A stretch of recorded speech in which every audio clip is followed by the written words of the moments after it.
मरो नहीं मारो और जय जवान जय किसान, यही नारा था लाल बहादुर शास्त्री का, जिन्होंने देश को नई राह दिखाई और दूसरों के लिए सादगी और ईमानदारी से लड़ते रहे, पर उनकी मौत एक राज बनकर रह गई।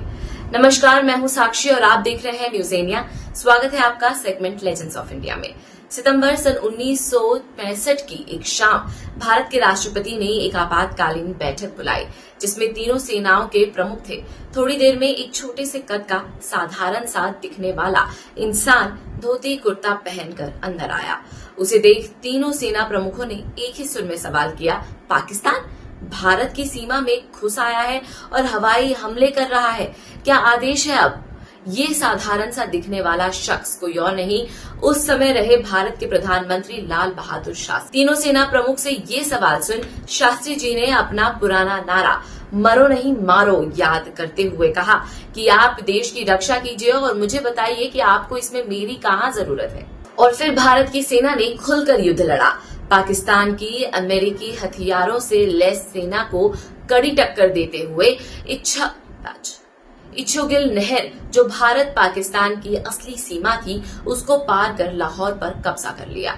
इस युद्ध में मेजर जनरल सिंह और हरि सिंह ने पैदल सेना का संचालन इस खूबी से किया था कि पाकिस्तान की जमीन पर भारत कब्जा कर चुका था, जिसे देख अमेरिका दंग रह गया और उसने युद्ध विराम का दबाव डालकर लाहौर से अपने नागरिकों को वापस बुला लिया। फिर शुरू हुई अंतर्राष्ट्रीय राजनीति, जिसके तहत शास्त्री जी को ताशकंद बुलाया गया।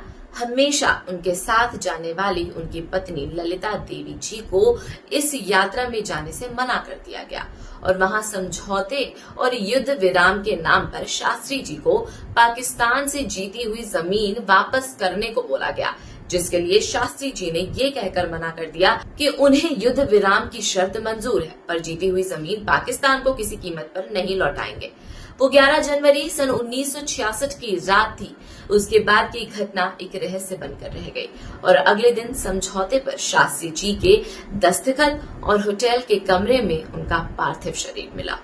उनकी मौत का कारण हृदयघात बताया गया, परंतु सत्य आज तक एक रहस्य बना हुआ है।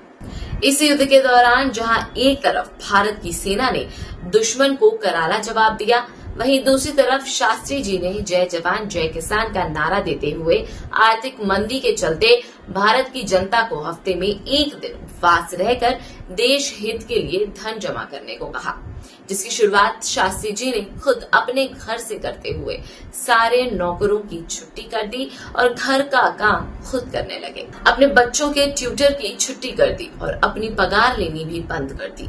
इस महान शख्स को आज नमन है। देशभक्ति, ईमानदारी और सादगी को नमन है। ऐसी ही और वीडियोस के लिए सब्सक्राइब कीजिए न्यूज इंडिया और कमेंट में बताइए कि आप किन महान व्यक्तियों के बारे में जानना चाहते हैं।